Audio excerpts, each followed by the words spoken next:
ሰላም ጤና ይስጥልን የመጽሐፍን በዜማ ቤተሰቦች፣ ዛሬ በዮራ ቶራድ ክፍል 5 ተመልሰን ተገናኘን።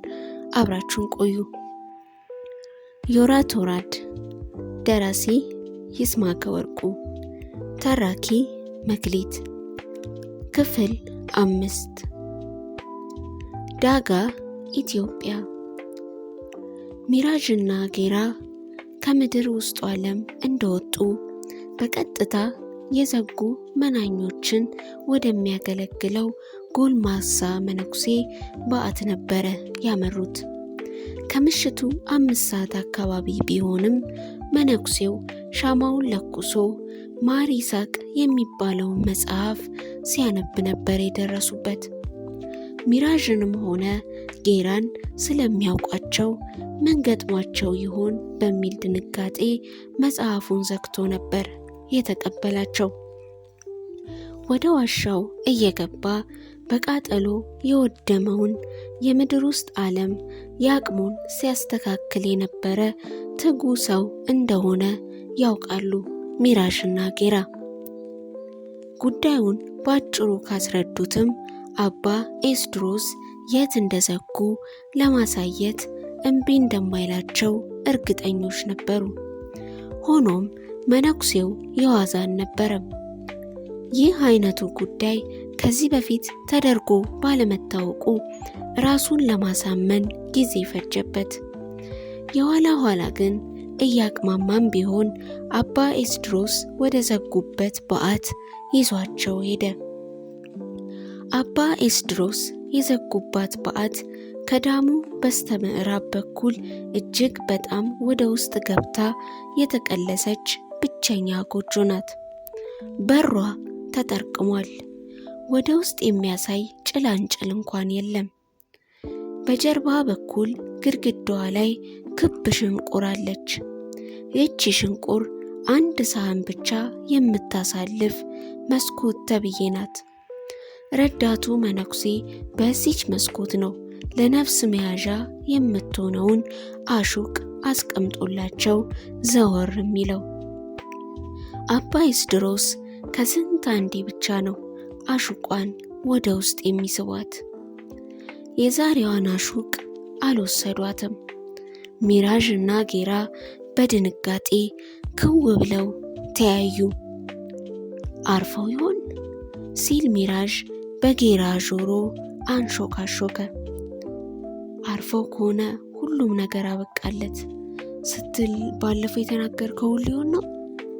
ፈጣሪ ይርዳ ሚራዥ። አባ ሲል ረዳቱ መነኩሴ በለሆሳስ በመስኮቷ ተጠግቶ ተጣራ። አባ ምላሽ የለም። አባ አሁንም አባ ኤስድሮስ ምላሽ አልሰጡም።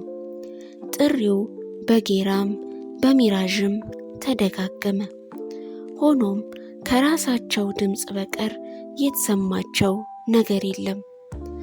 ከነሱ ድምፅ በተጨማሪ የሚሰማው አንዳንድ ጥቃቅን የጫካውስ ፍጡራን የሚያሰማው ለነሱ ትርጉም የማይሰጥ ድምፅ ነው። ጥሪውና ትንሿን ሽንቁር ማንኳኳቱ ከ2 ሰዓት በላይ ዘለቀ። ሆኖም የአባ ኤስድሮስ ድምፅ ሊሰማ አልቻለም። ምናልባት ጸሎት ላይ ሆኖ ይሆናል። ለምን በሩን ሰብረን አንገባም? ሚራዥ ወደ በሩ ሄደ። ይህማ ሊሆን አይችልም ሲል ረዳቱ መነኩሴ ተቃወመ። አይሆንም ሚራዥ፣ ይህ ተደርጎ የማይታወቅ ነገር ነው። ይህን ለማድረግ የጌታ ፈቃድም አይደለም። እርሳቸውንም ቢሆን መፈታተን ነው። በዛ ላይ መረገምም አለ። እኔም በሆን እርሳቸው ከሰይጣን ጋር የሚያደርጉትን ውጊያ ከውጭ ሆኜ እንዳግዛቸው እንጂ እንዳሰናክላቸው አልተወከልኩም።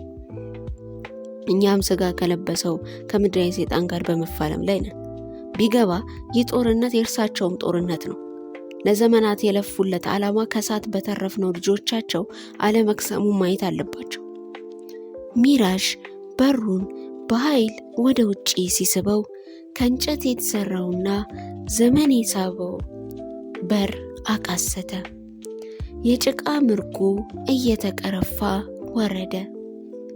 ረዳቱ መነኩሴ ሚራዥን ከኋላ ጎትቶ ግብ ግብ ገጠመው።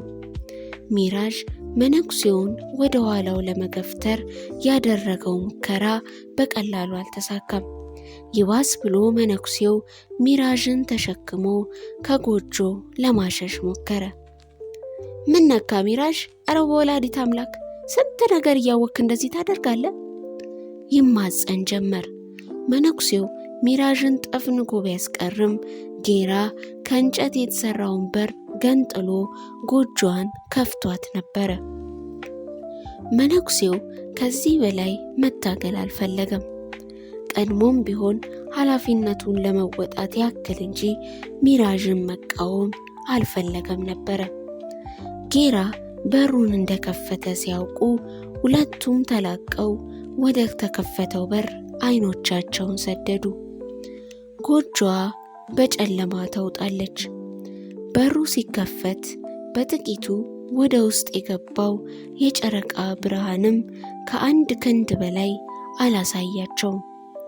ረዳቱ መነኩሴ ከቀሚሱ ኪስ ክብሪትና ሻማ አውጥቶ ካበራ በኋላ ከበሩ መቃምድር ሳያልፍ ሻማውን ወደ ውስጥ አስቀደመ። አባ ኤስድሮስ ያለ አንዳች ብርሃን መጽሐፍ እያነበቡ ከጎጆዋ ግድግዳ ጥግ ተቀምጠው ነበረ። ያነቡት የነበረው መጽሐፈ ከክርስቶስ ልደት በኋላ ከ388 ዓመተ ምህረት የተለያዩ መናኞች እየተቀባበሉ የጻፉትንና መጽሐፈ ገነት ተብሎ የሚታወቀው መጽሐፍ ነው። ስለ በረሃ መናንያን ታሪክና ብሂል ይዘግባል። አባ ኤስድሮስ አንዳች ኮሽታ እንኳን ያልተፈጠረ ያህል መጽሐፋቸውን ሲያነቡ ቆይተው ቀና አሉ። ምንም ሳይናገሩ ሦስቱንም አፈራርቀው ተመለከቷቸው። ሦስቱም በተቀመጡበት በአንገታቸው በመስገድ እጅ ነሱ። ለደቂቃዎች ጸጥታ ከነገሰ በኋላ አባ እባክዎትን ይቅርታ ያድርጉልን፣ ይህን ድፍረት የፈጸምነው ቢጨንቀን እንጂ ወደን አይደለም። መቼም ሁላችንንም ያውቁናል። እኔ አባ ጀንበሩ ልጅ ነኝ። እነዚህም ያውቋቸዋል። ከሰዓቱ የተረፍን ጥቂት ሰዎች ነበር። በተራራ ውስጥ እንኖር ነበር። አሁን ግን ከተራራውም ጠላቶቻችን አሳደውናል። ወደዚህም እኛን ተከትለው እየገሰገሱ ናቸው። መዳን የምንችለው በእርሱ ጸሎትና መርዳትም እንደተጠበቀ ሆኖ ከዚህ ወጥተን የምንጠለልበትን እንዲመሩ እንማጸኖታለን ብሎ ሚራዥ አይናቸውን በተማጽኖ ይመለከት ጀመረ። አባ ኤስድሮስ ለረጅም ደቂቃዎች ሦስቱንም ሲመለከቱ ከቆዩ በኋላ እንባ በእርጅና ከሞጮሞጩ አይኖቻቸው ቅርር ይል ጀመረ። በኋላ ቀስ ብለው እየተንፏቀቁ ወደ ሚራዥ ቀረቡ። በሚንቀጠቀጥ እጃቸው የሚራዥን እጅ ስበው ሳሙት። ከዛ ገሃነማዊ እሳት በመትረፋቸው ተአምር የተፈጸመ ያህል ቆጥረውታል። አባት ታላቅ ነበረ፣ አንተም ታላቅ ነህ አሉ አባ ኤስድሮስ እንደ ጎለጎለ ክር በሚንቀጠቀጥ ድምፃቸው። ሲናገሩ ራሳቸውም አብሮ ይንቀጠቀጣል። ጣቅርድ ተራራ ሂዱ፣ እዛ ነው ሌሎቹ ወንድሞቻችን ያሉት። እዛማ ነበርን፣ ጠላቶቻችን ያሳደዱን ከዛ ነው። እኔ ላክ የነበረው ወደዛ ነበረ። ሌላኛውን የሚያውቀው አሉና አቀረቀሩ። ለረጅም ደቂቃዎች አቀርቅረው ቆይተው በቀጭን አንገታቸው ራሳቸውን በመከራ ጎትተው አቃኑና አፋቸውን ከፍተው ቆዩ። የሚናገሩበት ጊዜ የዓመት ያህል የረዘመባቸው ሚራዥና ጌራ አብረው አፋቸውን ሳይታወቃቸው ከፍተው ተጠባበቁ። አልፋ ነበረ። ሌላኛውን ቦታ ከሚያውቁት የተረፈው።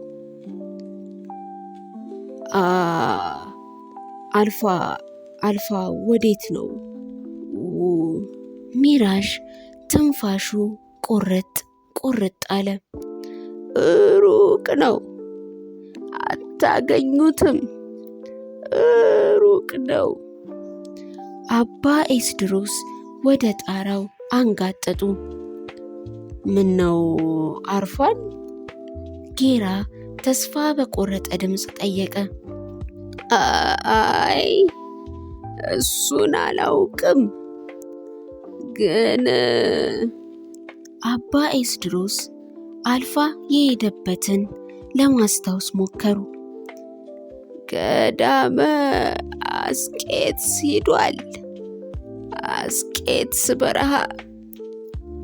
ሚራዥና ጌራ ዝነኛው አስቄጥስ በረሃ የት እንደሚገኝ ስለሚያውቁ በድንጋጤ ተያዩ። የአስቄጥስ በረሃ የሚገኘው ግብርጽ አገር ቢሆንም በውስጡ ብዙ ገዳማት ስለሚገኙ አባ አልፋ ከየትኛው ገዳም እንደገቡ ለማወቅ አስቸጋሪ እንደሆነ ተገንዝበውታል። አስቄጥስ በረሃ ከየትኛው ገዳም ለመግባት እንደሄዱ ነግሮታል? ከአቡነ እስጦስ ገዳም መግባት እንደሚፈልግ ነበር የነገረኝ። ተው፣ እዚሁ ጽና፣ የበረሃው ፈተና አትችለውም ብዬ ብመክረው አሻፈረኝ ሲል ጊዜ ጸሎት አድርጌ ላኩት። አልፋ ጥንታውያን አባቶች የተፈተኑበትን በረሃ የመርገጥ ሕልም ነበረው። እግዚአብሔር በደህና ካደረሰው እንግዲህ እዛ ይሆናል።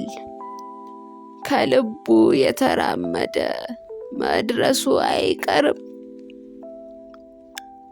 ረጅም ጸጥታ ሰፈነ። ቪላ ደሌቫ ኮሎምቢያ። ከ4000 ካሬ ሜትር በላይ በሆነ መሬት ላይ የተንጣለለው የዶን ቦናኖ ግቢ ዘመናዊ የጦር መሳሪያ በታጠቁ ፈርጣማ ጋርዶች ይጠበቃል።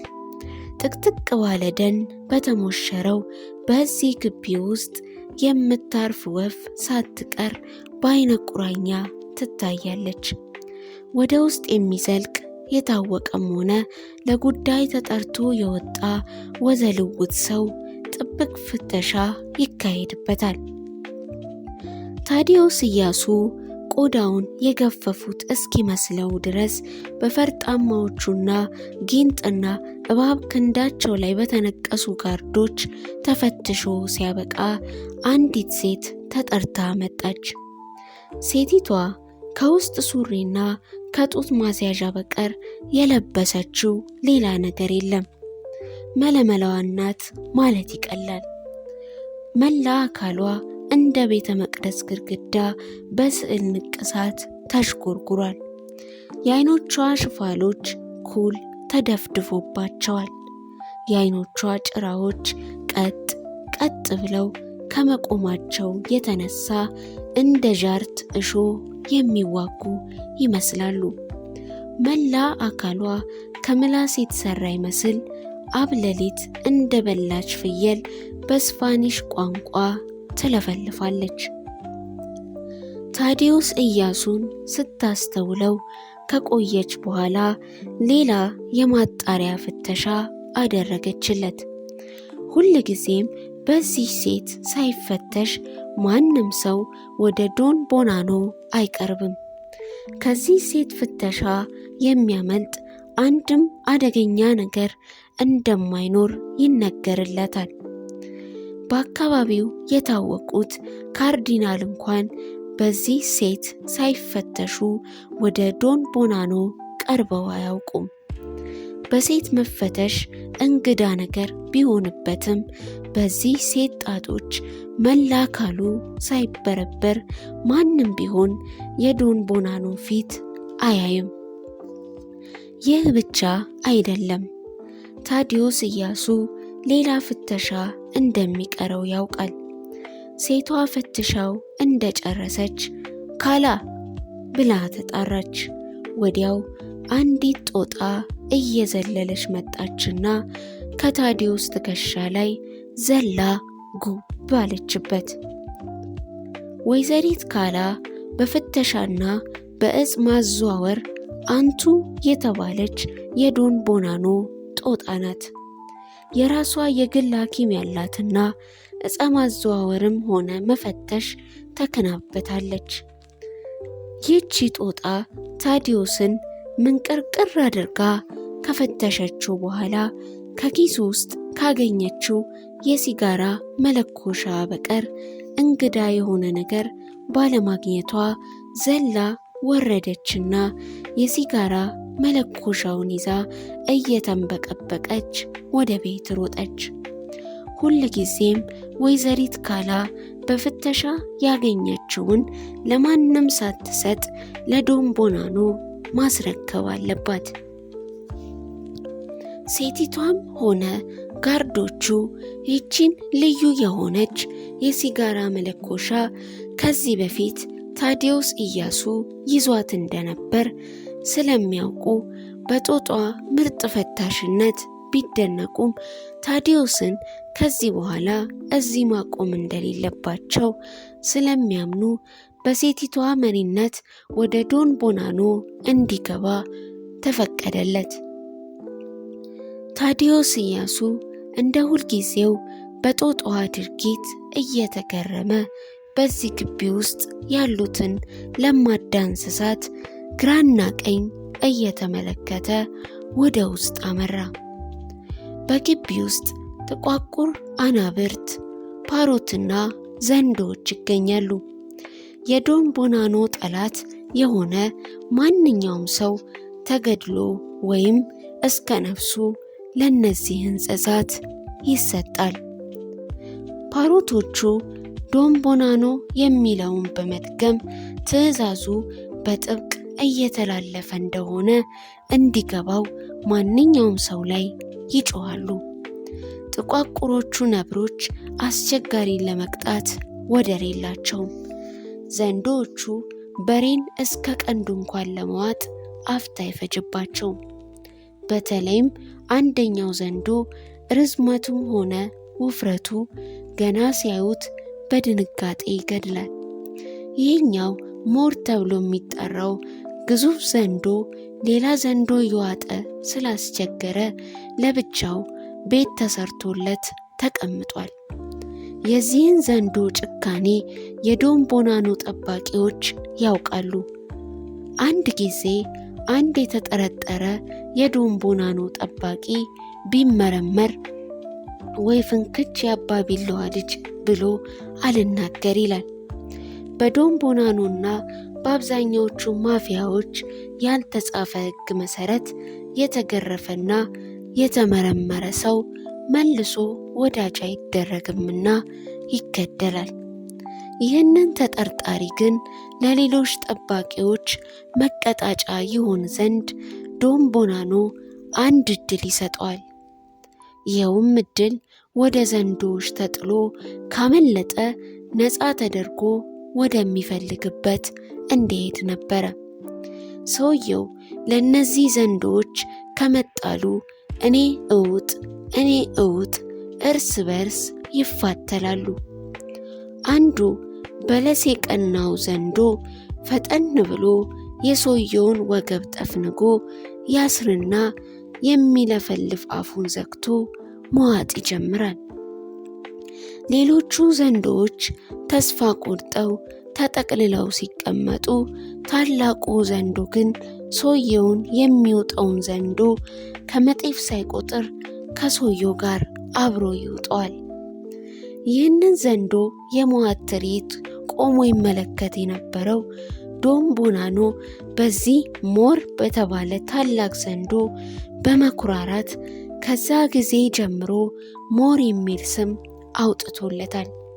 ሞር የሚለውን ስያሜ የሰጠው ሞርሞርዲኖ የተባለ የጥንት ወዳጁን ለማስታወስ እንደሆነ በመናገር ሞር ማለት ለጠላቱ የማይመለስ ማለት ነው ሲልም የራሱን ትርጉም ሰጥቷል። ታዲዮስ ኢያሱ ወደ ዶን ቦናኖ አዳራሽ ሲገባ ወይዘሪት ካለ መለኮሻዋን ለዶን ቦናኖ እያገላበጠች ስታሳይ ደረሰ። ዶን ቦናኖ በጥንቃቄዋ እየተገረመና በከፍተኛ ኩራት ካላን እያወደሰ ነበረ። በዙሪያው 6 እርቃን ሴቶች ከበው ይተሻሹታል። ከአዳራሹ መሃል የተዘረጋው ጠረጴዛ በሻማ ብርሃንና በወይን ደምቋል። ታዲዮስ ኢያሱ ለሱ አቀባበል ተብሎ የሁሉ እንደተሰናዳ ቆጥሮ እጁን ዘርግቶ በክብር ሊቀበለው ወደ ቆመው ቦናኖ እየተፍለቀለቀ ቀረበ። ዮራት ወራድ ክፍል 5 ይህን ይመስል ነበረ። በቀጣይ ክፍል ምን እናገኘውን? አብራችሁን እንደቆያችሁ ተስፋ አደርጋለሁ። ላይክ፣ ሼር፣ ሰብስክራይብ በማድረግ ቤተሰብ በመሆን ቀጣዩን ክፍል ለማግኘት ይጠብቁን። ሰላም።